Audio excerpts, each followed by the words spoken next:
CM పర్యటనతో ఉప్పల్కు ఒరిగిందేమీ లేదంటూ BJP ప్రజా పోరుదీక్ష పేరుతో ఆందోళన చేపట్టింది. ఉప్పల్లో సీఎం పర్యటనలో సమస్యలపై ఎలాంటి స్పష్టమైన హామీలు ఇవ్వలేదని ఆరోపిస్తూ మాజీ ఎమ్మెల్యే ప్రభాకర్ ఆధ్వర్యంలో బీజేపీ శ్రేణులు ప్రజల కోసం, ప్రగతి కోసం ప్రజా పోరుదీక్ష నిర్వహించారు. ప్రభుత్వ డిగ్రీ, జూనియర్ కళాశాల ఏర్పాటు, డ్రైనేజ్ ఆధునీకరణ, ఉప్పల్ భాగాయత్ భూ యజమానుల సమస్యల పరిష్కారం, బస్ టెర్మినల్ నిర్మాణం, మంచినీటి సరఫరా, అంతర్గత రహదారుల అభివృద్ధి వంటి కీలక అంశాలను ప్రభుత్వం పూర్తిగా విస్మరించిందని విమర్శించారు. అలాగే Charlapalli railway terminal approach road పనులు ఇంకా పూర్తి కాకపోవడంతో ప్రజలు ఇబ్బందులు పడుతున్నారని ప్రభాకర్ తెలిపారు. ఉప్పల్ అభివృద్ధి కోసం బీజేపీ పోరాటం కొనసాగుతుందని స్పష్టం చేశారు.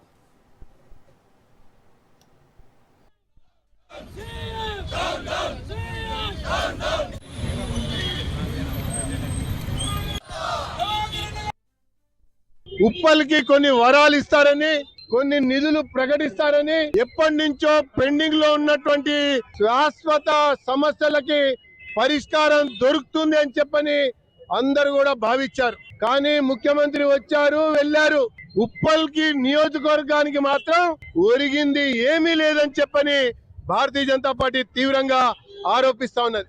ఎప్పటి నుంచో దశాబ్దాలుగా ఈ యొక్క ఉప్పల్లో జూనియర్ కళాశాల కావాలని, ప్రభుత్వ జూనియర్ కళాశాలను ఏర్పాటు చేయాలని అనేక రకాల ఉద్యమాలు చేస్తే అప్పుడు బీఆర్ఎస్ ప్రభుత్వం కూడా మరి యువకులని వంచింది, మోసగిచ్చింది, కళాశాలని ప్రకటించాల.